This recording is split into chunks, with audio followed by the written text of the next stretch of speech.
back to the Pittsburgh Intricate. In today's video, I'm going to tell you why the Pittsburgh Pirates need to start signing some of our players to long-term deals.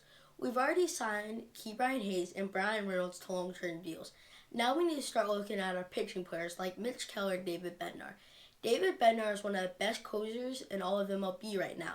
And Mitch Keller made his first All-Star appearance and is the Pirates ace and one of the only reliable pitchers we have since Johan Oviedo is out. We can't solely rely only on our prospects to do the pitching.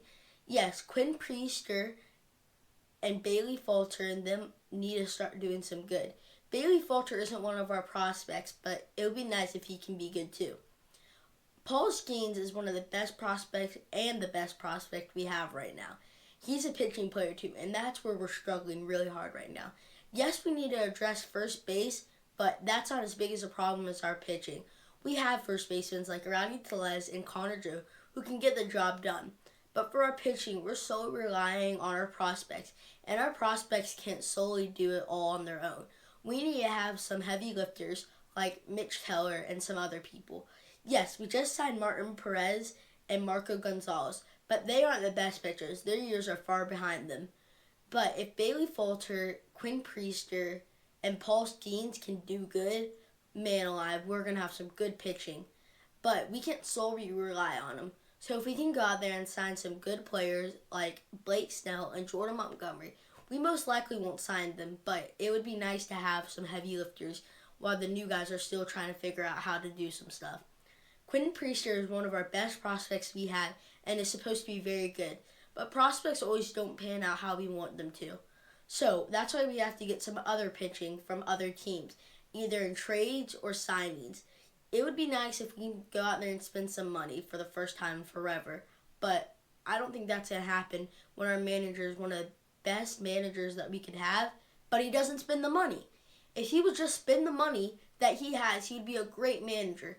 But he has like hundreds of billions and trillions of dollars right there. But he would barely spend any money on us because he's a cheap manager, yet he has the money.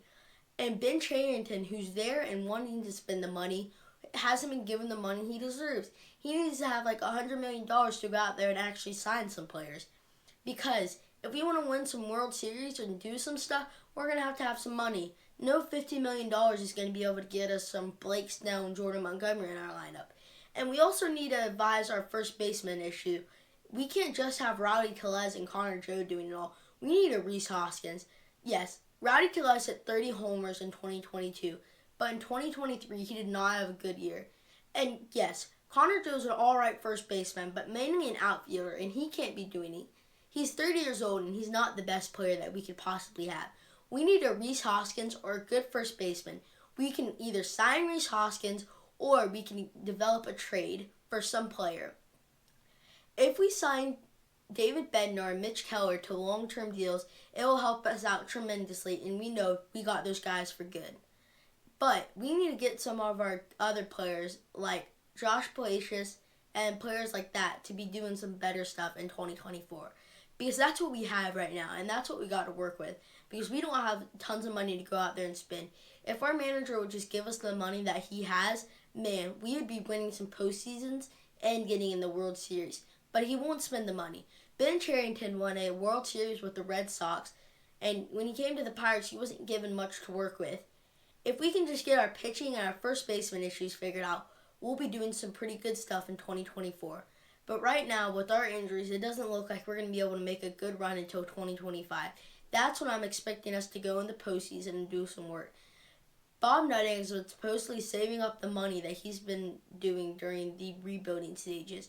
But it doesn't seem like it because this year it looks like we're spending another $50 million just for some rentals. If we can figure this stuff out by 2025, we'll be a team for contendership. Yes, hopefully this all works out, but if it doesn't, we're going to have some problems. Thank you guys for watching. Bye.